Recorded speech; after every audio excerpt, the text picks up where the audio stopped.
Halo, saya Muhammad Suhan dengan NIM 1822101.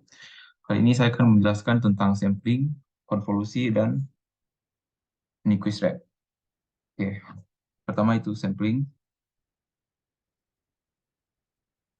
Jadi sampling itu adalah proses mengubah sinyal kontinu ke dalam bentuk sinyal diskrit. Nah, sekarang kita bahas dulu apa itu sinyal kontinu dan sinyal diskrit. Nah, sinyal kontinu adalah sinyal bisa disebut juga sebagai sinyal analog atau sinyal yang kita dengar setiap harinya. Jadi ini adalah satu-satunya bentuk sinyal yang bisa ditangkap oleh pendengaran manusia. Nah, dia berbentuk seperti ini, mulus, dan tidak ada berhenti di satu titik manapun, atau bisa disebut kontinu. Kemudian ada juga sinyal diskrit. Ini adalah bentuk sinyal yang tidak dapat didengar oleh pendengaran manusia. Dia berbentuk berupa garis dan titik seperti ini. Jadi kalau kita lihat ya, kalau kita bandingkan grafik sinyal kontinu dan sinyal diskrit, secara intuisi kita bisa lihat kalau sinyal diskrit ini mengambil beberapa titik dari sinyal kontinu, lalu ditarik garis seperti ini. Jadi kenapa kita butuh sampling? Karena kebanyakan perangkat yang kita gunakan sekarang dalam bentuk digital. Jadi kita perlu melakukan dan karena sinyal digital itu berbentuk sinyal diskrit, kita perlu melakukan perubahan dari sinyal kontinu ke sinyal diskrit agar bisa diproses lebih lanjut oleh perangkat digital kita. Ya. Nah, sebelum kita pelajari proses sampling, kita perlu memahami beberapa konsep, yaitu tentang Fourier transformation dan juga tentang konvolusi. Ya, mungkin bagi beberapa penonton yang mungkin sudah merasa paham dengan materi-materi ini bisa di skip ke bagian penjelasan sampling. Ya, oke. Jadi Fourier transformation. Jadi Fourier transformation itu biasanya dilakukan untuk menganalisis berapa banyak, ya biasanya digunakan untuk menganalisis berapa banyak sinyal yang ada dalam sinyal kompleks. Jadi contohnya bisa dilihat pada gambar di bawah ini. Dapat dilihat di sebelah kiri itu ada sinyal dalam bentuk yang kompleks. Ini dibangun oleh beberapa eh, sinyal-sinyal sinusoid lah ya, Pak. Sinusoid. Jadi ini adalah penggabungan hasil dari penggabungan beberapa sinyal sinusoid. Nah, dengan melakukan Fourier transformation kita bisa mengetahui berapa banyak sinyal sinusoid yang terdapat di dalamnya.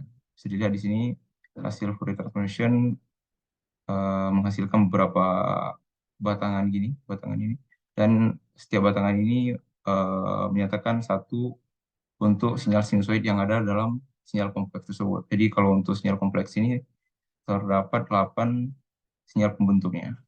Nah, untuk proses sampling, uh, sinyal yang kita gunakan itu kita asumsikan adalah band limited signal. Jadi band limited signal itu secara definisi adalah sinyal yang amplitudo spektrumnya menjadi nol ketika melewati batas frekuensi tertentu. Jadi kalau untuk khusus band limited sinyal ini, ketika dilakukan Fourier transformation hasilnya dapat begini. Jadi ya dapat begini, dia berbentuk segitiga dengan sebelah kiri itu batasnya min omega m dan omega m. Nah, omega m itu sendiri adalah frekuensi maksimal dari dari sinyal pembentuk sinyal tersebut. Jadi misalnya kalau di contoh yang tadi ya, contoh yang tadi kita punya banyak sinyal, banyak sinyal pembentuk. Nah, yang menjadi omega m adalah yang memiliki frekuensi terbesar gitu. Nah, nah, selanjutnya kita akan mempelajari tentang konvolusi.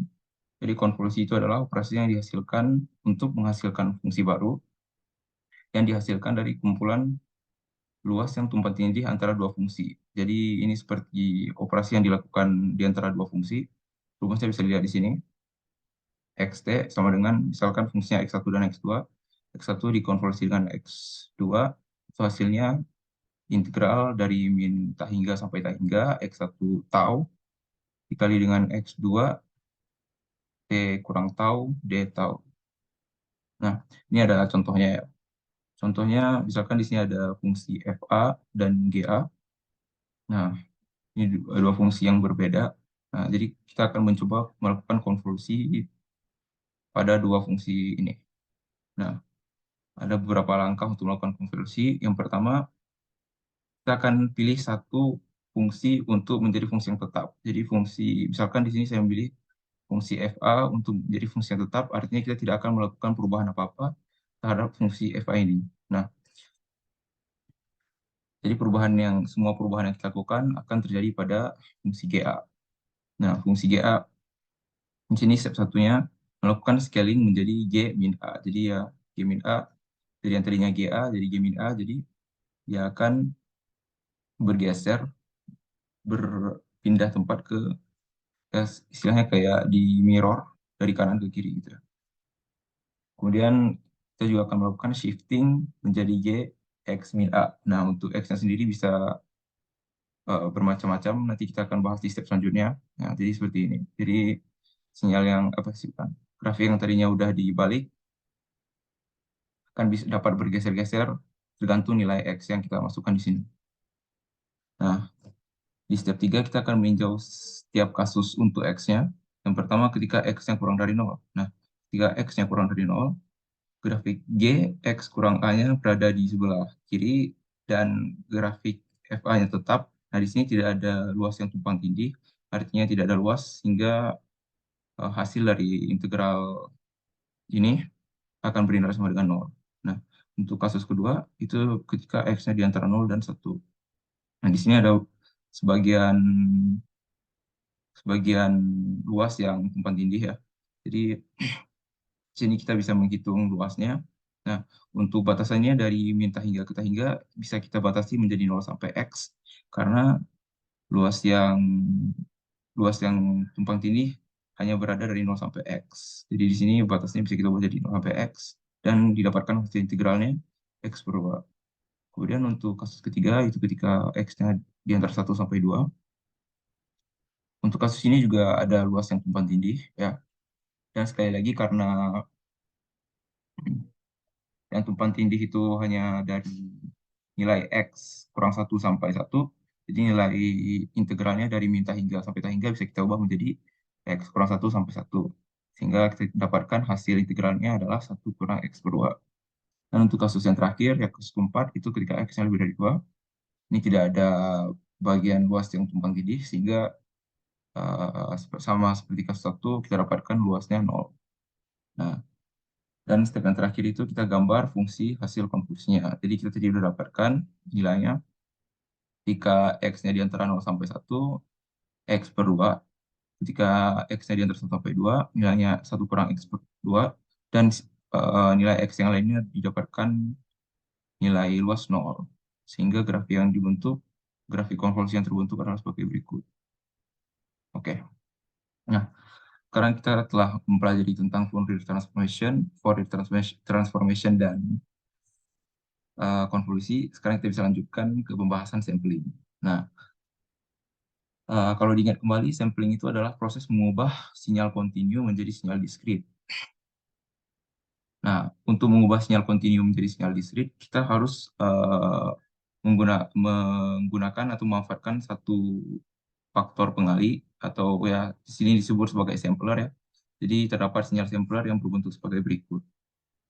Nah, ini sinyal sampler ini ada nilai garis ke atas sampai ke tak hingga. Misalkan di TS ini nilai CT-nya itu ke atas sampai tak hingga, ini karena makanya ada garis panah. Tuh. Dan setiap garis yang ke atas ini bisa disebut sebagai delta function. Nah, jadi sebenarnya sinyal sampler ini bisa kita anggap sebagai sekumpulan sinyal sekumpulan delta function dengan periode tertentu gitu, yang muncul setiap periode tertentu. Kalau di sini periodenya TS, karena setiap jarak waktu TS muncul delta function. Dan secara matematis bisa kita tuliskan sebagai berikut. CT sama dengan integral, bukan sigma, N dari min hingga sampai hingga, delta dalam kurung T kurang N TS gitu ya. Nah, nilai CT ini eh, ya, kalau misalkan di sini kita masukkan nilai N-nya 0, maka kita akan menghasilkan delta function di sini ya, di titik X, X sama dengan 0. Kalau misalnya kita masukkan N sama dengan 1, berarti kita akan menghasilkan delta function di titik TS ini. dan seterusnya itu. Nah, sekarang kita punya sinyal kontinu dan sinyal sampler, kita akan melakukan perkalian ya, perkalian untuk mengubah sinyal kontinu ini menjadi sinyal diskrit. Nah, hasil perkaliannya akan seperti ini ya, bisa dilihat di sebelah kanan. Ya, jadi ini delta function yang tadinya bernilai tak hingga, dia akan berhenti di suatu titik, ya, di suatu perpotongan sinyal kontinu tadi. Ya, di sini, makanya dia di sini berhenti, berhenti di sini, berhenti di sini, berhenti di sini, dan berhenti di sini. Nah, untuk kalau kita lihat dari segi fungsi awal, fungsi dari segi grafik ya, proses sampling hanya seperti ini ya.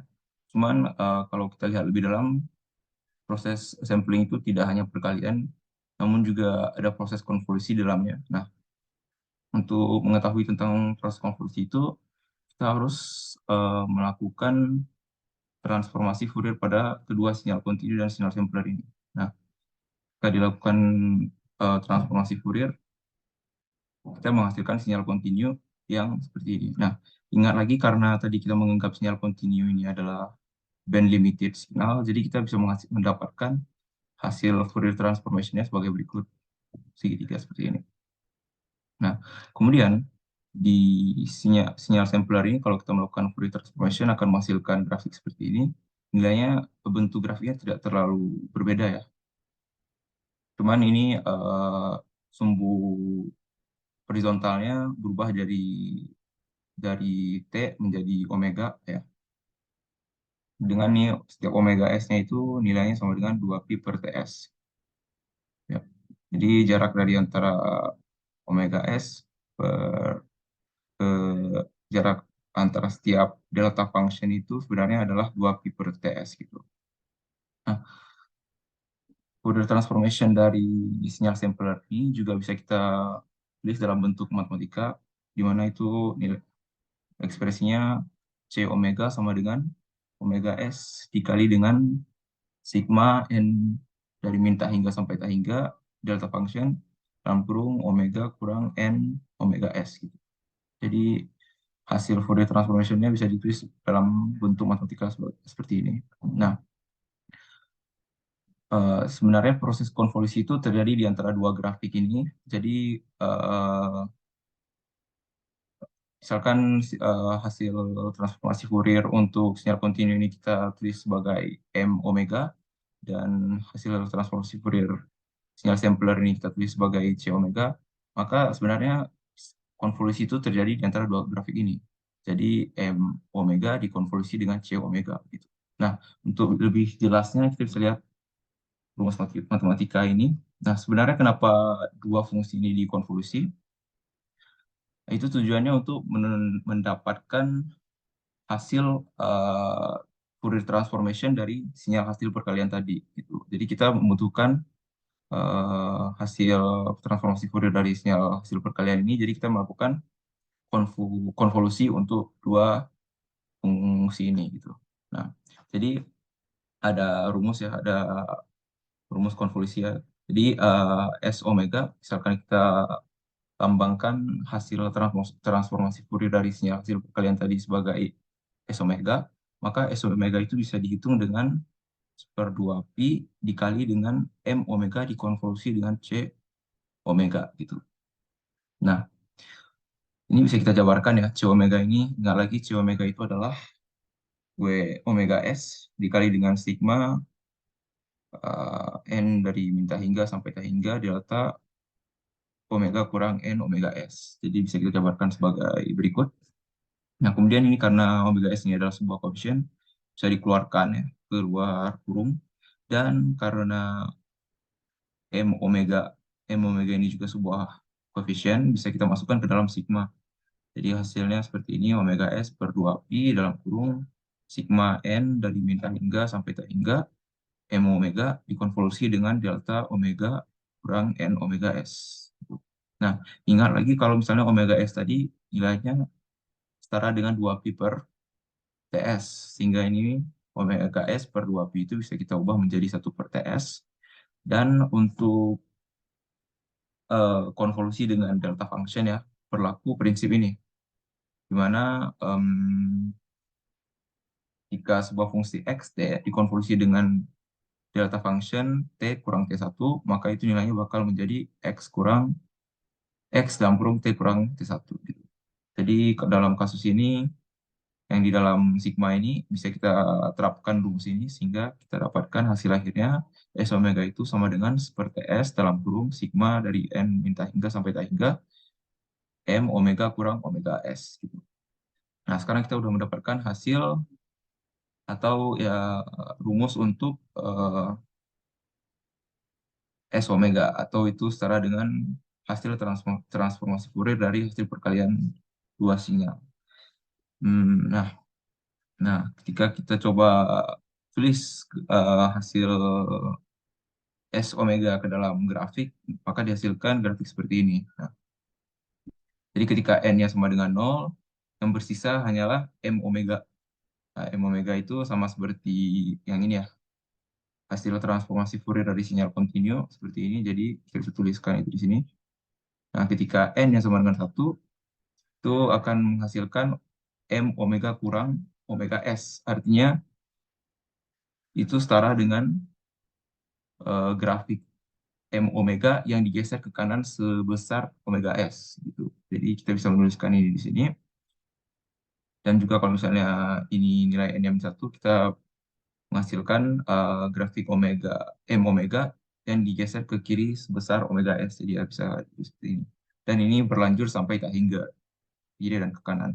Nah, namun perlu diingat, grafik yang nampak di awal ini hanya terjadi ketika omega M-nya itu lebih kecil daripada omega S dikurang dengan omega M, atau ini setara dengan omega S lebih dari 2 omega M.